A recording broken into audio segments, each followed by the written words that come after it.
Jaipur greater नगर निगम आयुक्त से हाथापाई मामले में राजस्थान सरकार ने बड़ी कार्रवाई करते हुए जयपुर ग्रेटर मेयर सौम्या गुर्जर और 3 पार्षदों को तत्काल सस्पेंड कर दिया। भाजपा पार्षद अजय सिंह चौहान, पारस जैन और शंकर शर्मा को सस्पेंड किया गया है। स्वायत्त शासन विभाग ने रविवार देर रात चारों को सस्पेंड करने के आदेश जारी किए हैं। सरकार ने आयुक्त से मारपीट की घटना की न्यायिक जांच करवाने का फैसला किया है।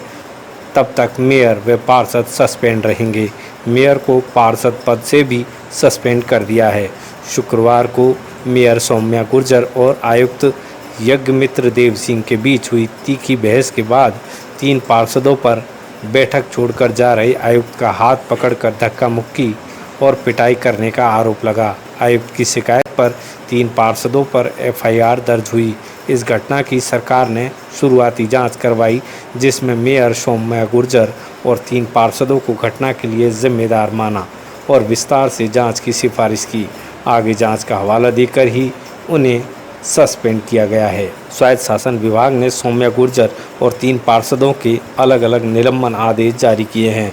निलंबन आदेश में लिखा है कि मेयर सौम्या गुर्जर की मौजूदगी में आयुक्त नगर निगम जयपुर ग्रेटर से अभद्र भाषा का इस्तेमाल हुआ, सरकारी काम में बाधा डाली गई, पार्षदों द्वारा मारपीट, धक्का मुक्की करने, अभद्र भाषा का इस्तेमाल करने के मामले की जांच स्थानीय निकाय विभाग के क्षेत्रीय उपनिदेशक से करवाई।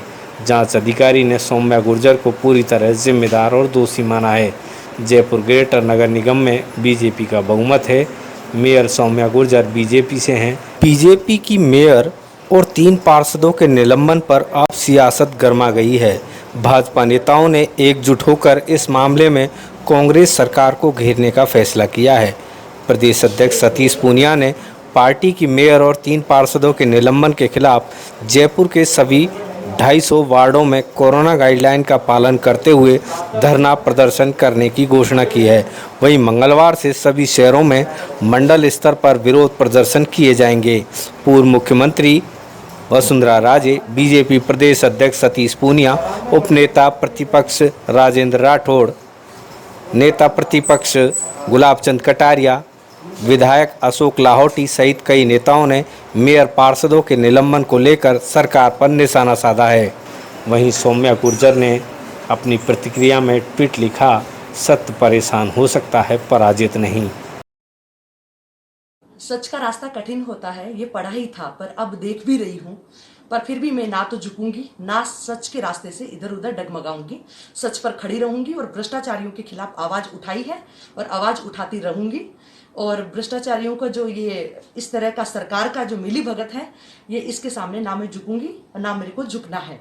और साथ ही सरकार को अगर जनप्रतिनिधि से काम करवाना ही नहीं है या जनप्रतिनिधियों को इस तरह निलंबन करना है, तो वो अपने एडमिनिस्ट्रेटर के द्वारा काम करवाइए। उनको इस तरह का ढोंग करने की क्या आवश्यकता है कि पहले चुनकर वहां बिठाया जाए फिर उनको काम नहीं करने दिया जाए। मेरी कमेटियों को सस्पेंड किया गया, मेरी कमेटियों को पावर्स छीनी जा रही है। जगह जगह जो है हर तरह से सरकार हमें तोड़ने की कोशिश कर रही है। सरकार इस काल में भी संवेदनशील, जो कोरोना के अंदर संवेदनशील होना चाहिए, उसके अंदर भी सरकार ने करछी बस्तियां तुड़वाई। सरकार ने लोगों को परेशान जो करने का काम किया है, सफाई व्यवस्था की वजह से भी लोग परेशान हुए हैं। तो सरकार इस तरह अगर कार्य कर रही है, ये दुर्भाग्यपूर्ण है। और इनमें जनता का साथ देने के नाते मेरी अगर निलंबन की कार्रवाई सरकार ने की है तो वो गलत है। मेरा बिना पक्ष सुने हुए, मेरे को बिना समय दिए हुए कार्रवाई सुनिए, एक तरफा जो निर्णय लिया है वो गलत है। कल रात को राज्य सरकार ने जयपुर ग्रेटर निगम की भारतीय जनता पार्टी की निर्वाचित मेयर और 3 पार्षदों के खिलाफ निलंबन की जो कार्रवाई की है, वो सरकार की तानाशाही पूर्ण कार्रवाई है, अलोकतांत्रिक है। भारतीय जनता पार्टी उसकी निंदा करती है। इससे एक बात साफ जाहिर होती है कि राजधानी में कांग्रेस को हार का इतना मलाल था कि बहुत अरसे से वो षड्यंत्र रच रही थी। पहले कमेटियों के मामले में, उसके बाद बजट के मामले में ये भेदभाव लगातार करती रही और उसकी परिणति कल इस रूप में हुई है। अधिकारियों के बीच में, जनप्रतिनिधियों के बीच में सामान्य विवाद अक्सर होते हैं, लेकिन इसका मतलब नहीं है कि मुकदमों में तब्दील हो जाएं। और वो भी कब इस तरीके से कि देश प्रदेश में जिस तरीके से अपराध की घटनाएं हुई, गैंगरेप की घटना में तो अपराधी इतनी तत्परता से पकड़ा नहीं जाता, दबिश नहीं दी जाती, इस तरीके की कार्रवाई नहीं होती है। लेकिन इस तरीके से सामान्य वाद विवाद को आपराधिक मुकदमों में तब्दील करना यह सरकार की हिटलरशाही का एक नमूना है। उसके इतर इस तरीके की घटना को लेकर केवल अफसर की अपने एक रिपोर्ट को और बिना सुनवाई के निलंबन तक की परिणति करना ये सरकार की दूसरी बड़ी भूल है।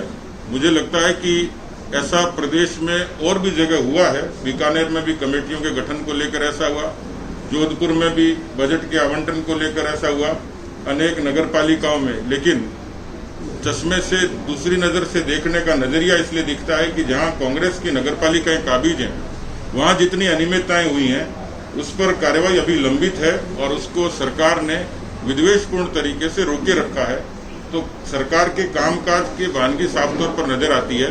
भारतीय जनता पार्टी ने तय किया है हम लोग कानूनी लड़ाई तो लड़ेंगे ही, लेकिन आज पूरे जयपुर के सभी 250 वार्डों में हमारी कोशिश रहेगी शाम को 5 बजे विरोध स्वरूप सभी 250 वार्डों में प्रदर्शन धरना किया जाएगा और कल 11 बजे पूरे प्रदेश में इस मुद्दे को लेकर कोरोना की एडवाइजरी की अनुपालना करते हुए पूरे प्रदेश के सभी मंडलों में, नगर निकाय क्षेत्रों में भारतीय जनता पार्टी अपना विरोध जाहिर करेगी।